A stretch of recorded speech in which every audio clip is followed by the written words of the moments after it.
at the Game Awards, one of the most interesting, dare I say, surprising, exciting, thrilling announcements, for some people at least, was the announcement of a Blade game. Some people were saying when they watched this, they got copyright struck.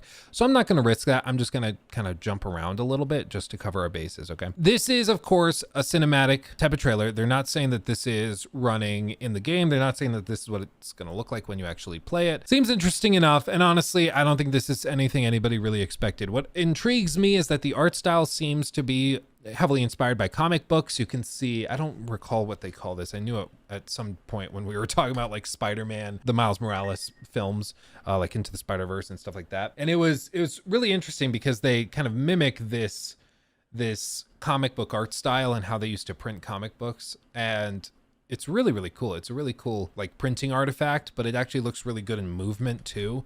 So it's just a cool way to kind of give homage to that old school style of rendering, which is awesome. But they play this out and then people see the fangs and are like, wait a second. And then he stands up. You see the sword, Blade.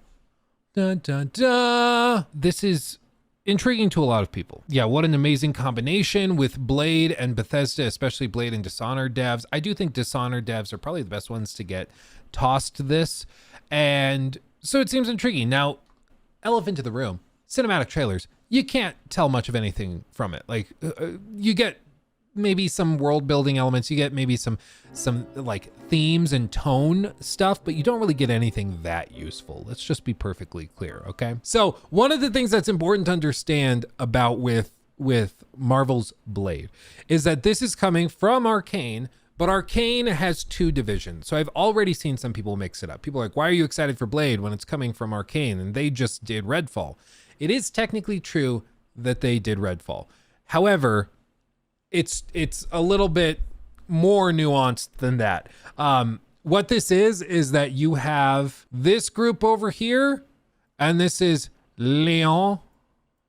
And then you have this group over here, and this is Austin. And they are all under the Arcane umbrella. Arcane. Okay?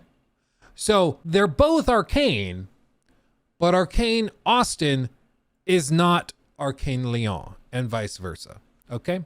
So for this, it's important to understand that Deathloop, for example, was developed by Arcane Leon. Arcane Austin and Roundhouse Studios, which is like a secondary studio, they did Redfall. And now Marvel's Blade is being done by Arcane Leon in collaboration with Marvel. However, like this is just what you have to compare. Like, for example, Prey was Arcane Austin. Dishonored Death of the Outsider was Leon.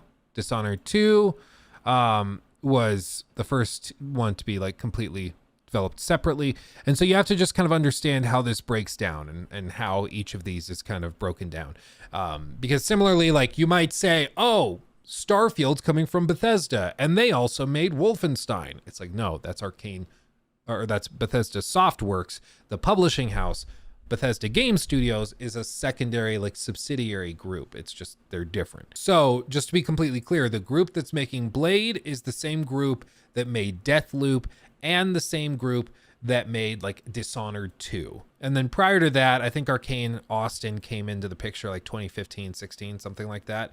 And so Dishonored was originally developed by Arcane, but that was before they became like multinational with their teams. So all this to say, it's coming from the better or more accomplished and established of the two teams within Arcane. Now, does this totally like bypass all responsibility for Redfall and the disaster that was? No, because it's still the executive leadership within Arcane. It's still like the broader game directors. The whole point of these two studios, both being Arcane, is that they should be interchangeable. You should be able to give Dishonored 3 to Arcane Studios Austin and for them to do just as good a job as Leon, and vice versa. Like that should be the ultimate goal of having two teams within the studio. Same with like Ubisoft having so many developers around the world. Their goal is to make it so that they can have this team working on Assassin's Creed and this team working on Assassin's Creed, and they'll be a little bit different, but they'll both still be good and fulfill the vision of Assassin's Creed more broadly. I think it's sort of a mixed bag as to whether this like frees them of concern. I do think that this is more comforting considering it's coming from Lyon compared to Austin, because the other big thing is talent drain. When you have a bad game, when you have a game that's really, really rough, that is like bashed by critics, that everybody hates on, inevitably talent leaves. And that's the death knell for a lot of companies. You can have a game that doesn't sell that well and be okay with your next game. But the thing you cannot withstand is a game that doesn't sell well and that's so bad that the developers choose to like leave and go work somewhere else.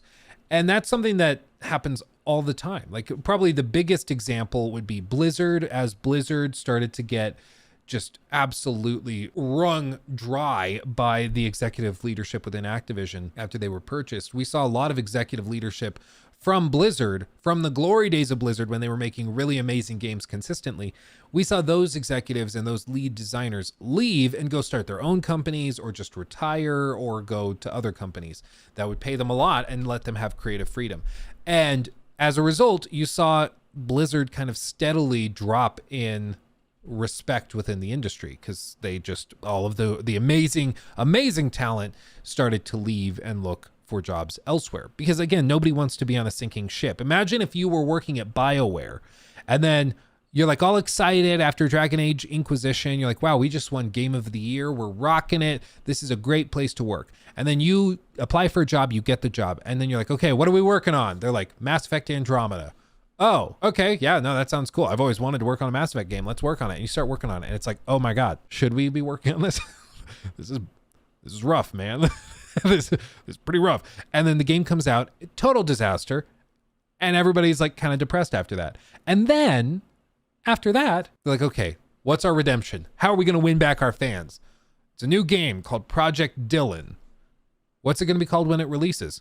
Anthem. Okay, sounds interesting enough. And then start working on that. And it releases and is another colossal flop. At what point would you as an employee go, maybe I just want to work somewhere else? Like nobody wants to work on flops. Everybody wants to work on something successful. Everybody. Like, would you rather work at a company that's doing really well or a company that's dying? Probably one that's doing really, really well.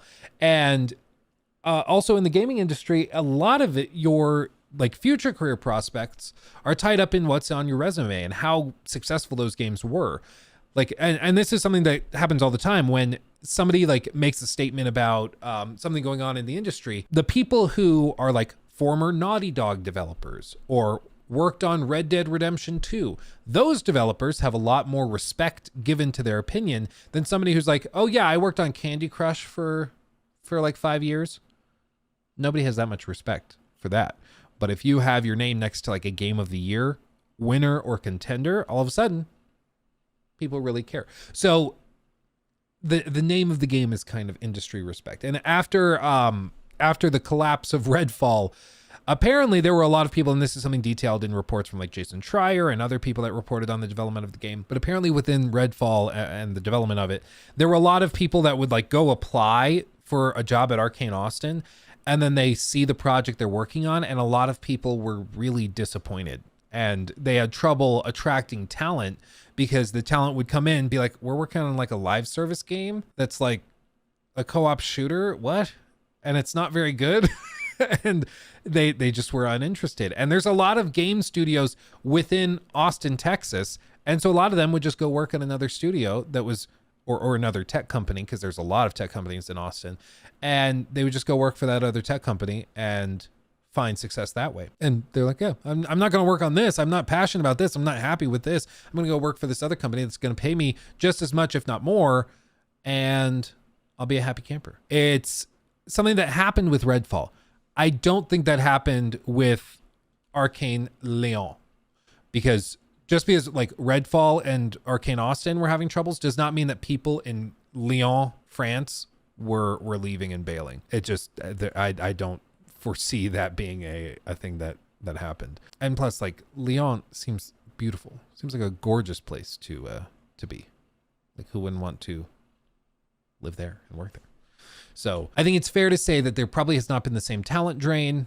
The people working on Blade have probably been working on it since they finished up Deathloop. And for me personally, I thought Deathloop was fine. I thought it was like an 8 out of 10. I just thought that the people that said it was a 10 out of 10 were out of their goddamn minds. I mean, it was outrageous to say that that game was like a masterpiece. It had tons of issues.